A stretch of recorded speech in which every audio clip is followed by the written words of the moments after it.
if we don't have free and fair elections, what do we have? Yeah, it's nothing. Everything we fought for generations before us. It's gone.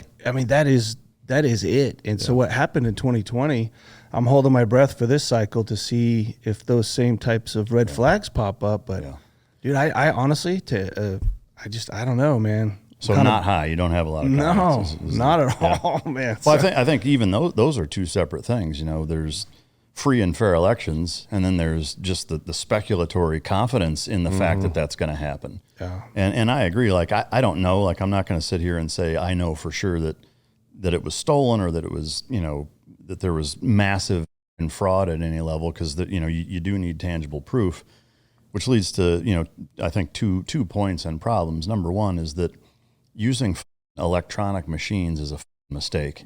It just is. I mean, in today's day and age, with the ability for hackers to do what they do and software engineers, I mean, there's been countless hearings of people who developed that software that have even said openly in court, like, yeah, that shit is absolutely hackable, and I could show you how to do it in fucking 2 minutes. Yeah.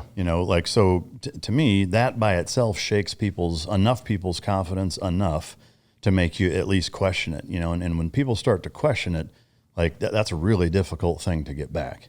Well, and it was so different from any other election I've ever experienced. Like, it was just weird at so many levels, and it took so long to verify the counts. Like, it had never been, it's just red flags popping up everywhere. So it's... Yeah, I mean, whether it's not needing an ID or mail-in voting, I mean, like, and, what frustrates me too, I think, is the, Supreme Court and our judicial system just kind of looking at it and be like, yeah, there's some, but not enough to swing it one way or another. It's like, show us what you found then. Where's the investigation? Like pick anything else. Like there's more details about what went on at fucking P. Diddy's house than there is our 2020 election. Like, that's a fucking problem. I mean, like, you guys work for us. Like, you should share that, especially with something that there's this much hinging off of our country's existence. It's crucial. I just don't get it. I mean, and so to me, it's like, if you're not sharing it, that's a problem. There's a reason you're not doing it. And so, how do you gain that back? I don't know. I mean, because I agree in that the Wisconsin thing, at 3 a.m, all of a sudden this big batch of just 1,000% fucking Democratic votes comes in and just barely puts them over the edge. Like, that seems fucking shady. Like, you don't have to be a software engineer or a politician to look at that and be like, something doesn't fucking seem right with that. Like, that should be explained. If you want your citizens to trust and believe that this is a free and fair system, and it's accurate, and it's not influenced by fraud to a degree with which it would change the outcome, then you should fucking provide that stuff, And it should concern both sides too. It shouldn't be a political thing. Yeah, I don't know how it is. Like, I don't know why it's kind of a partisan thing. If that spike or those suspicions happen, anybody, even if you're on the positive outcome side of that, it would be like, I don't know, I don't feel good about that. You know what I mean? Yeah, it doesn't feel like a win. It's yeah. It's like beating up a fucking child, Clint. You know what I'm talking about. The 10-year-old in the trunk of my car. Do you feel good about that? Yeah, I feel like deserved it. He deserved it. He's a big 10-year-old. Yeah, exactly. There you go.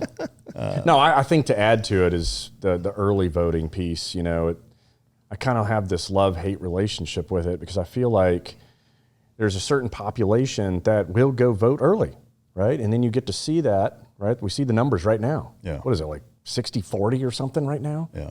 60 Trump, 40, Harris, and if you're on the losing end of that, then you know exactly how much you need to make up. Yeah. And so that's when I think the ideas of fraud could jump in people's minds. Yeah. So if you narrowed all this down and just forced the vote on a specific time frame and not allowed a whole bunch of flexibility, you'd probably get a little bit cleaner election. Yeah, I mean, to me, and there's going to be people that bitch about every single thing that any of us say on this. Yeah, of course. I don't care. But we're used to it. Yeah, it's the beauty of not caring. Yeah. But to me, like paper ballots, yes, it's going to take longer to know who won. But like, to me, as dumb as that sounds, and kind of coming full circle, archaic technology-wise, like, that's a more secure setup at this point.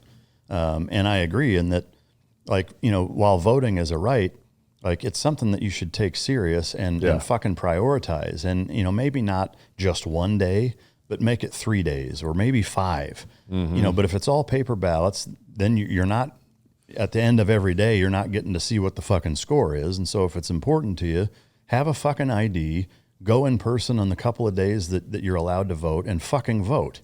Yeah. Like, to me, it's that simple, you know, and to say that, like, well, that's discriminatory against people that can't do it or whatever, like, how many people fall into that fucking category of are physically incapable or don't possess a fucking driver's license or some sort of state-issued identification to be able to prove that they are who they say they are? Because you have to do it for every fucking thing else, right? If you have to do it to fucking get a prescription, to cash a fucking check, like, you telling me those people don't do those things? Like, come on. Right. Yeah, I'm with you, man. All right. Plus, it was more fun when there was pregnant Chads, hanging Chads, dimpled Chads. Remember that? Was it Bush versus Gore? And we were cutting squares on a ship, like waiting to find out who the president was going to be. It's like 31 days. Right? Yeah, it was 31 We're on days. fucking deployment. Well, this is a pregnant Chad, and this is a dimpled Chad. There's a slight difference between the two, but a follow-on to that is, do you think it's been compromised enough to throw the election? I hope not. I really do. I mean, I'm on the side of democracy, and hopefully things go well, and like to think, be optimistic. But I mean, everything that we thought was conspiracies just a couple of years ago, and they all proved not to be. That's the part that, and as we all know now, it doesn't matter whether it's social media, cable news, conventional news, mainstream.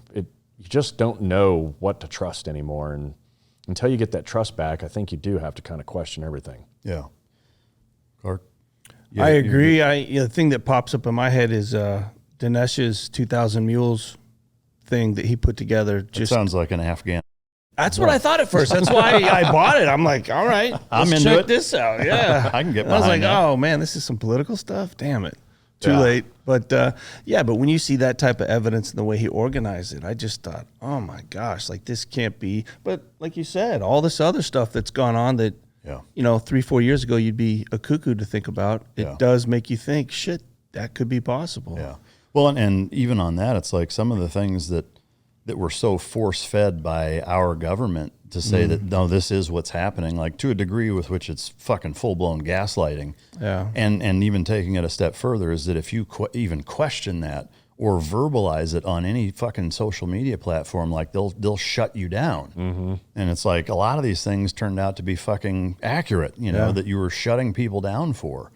I mean, to me, it's scary. I mean, to that question, I would say, like, I'm not going to say that I think that it was thrown, that it was that corrupt, because to me, to assume that, like, you've got to be able to prove it, and but to me, the fact that we're even questioning it, the fact that we're having this discussion is that we have concerns about it, should be a huge fucking red flag to everyone. Yeah. Because that's never been that way before, kind of another follow on, which I think dovetails onto that point, is we often meddle in foreign elections. Do you think we, our own government, in some regards, are meddling in our own? Does our vote still really matter? Well, those are hard-hitting questions. Yeah. My Patreon crew's not fucking around. I didn't know this was the heavyweight division. I thought we were going to talk about, like, puppy dogs and candy canes, man. Suction cups on helmets. We'll get there. We're knocking out the serious stuff. Getting the heavy stuff out of the way first. Yeah. I wonder that myself, because obviously we've all been involved with things overseas, and you see certain abilities and technologies that we use to do whatever it is we got to do overseas. And of course you would hope that in many capacities we took an oath to protect our people and all these things. And we go to great lengths overseas to protect their citizens and things as well. I'm still believe in this country. I still believe in the institutions overall. I'm not saying it's not happening.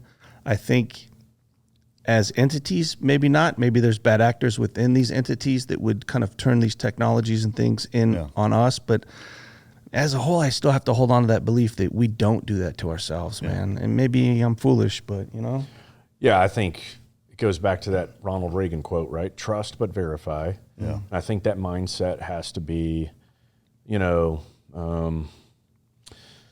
I think every leader, doesn't matter where you're at, you kind of need to have that mindset, trust but verify from the top down, just to make sure that nothing's going on your watch, you know. And I don't know if anybody's willing to do that. Yeah. Similarly, I would say, you know, I don't think so, or I hope not, you know, and to me, like if you're of the opinion of, I think it was stolen, it's like you got to have more than like, well, I think it is. There's too much fucking weird shit. There's too much weird shit to just blindly accept. But on the same token, it's like if you can't tangibly fucking prove that it was, then, you know, that's a dangerous fucking statement, frankly.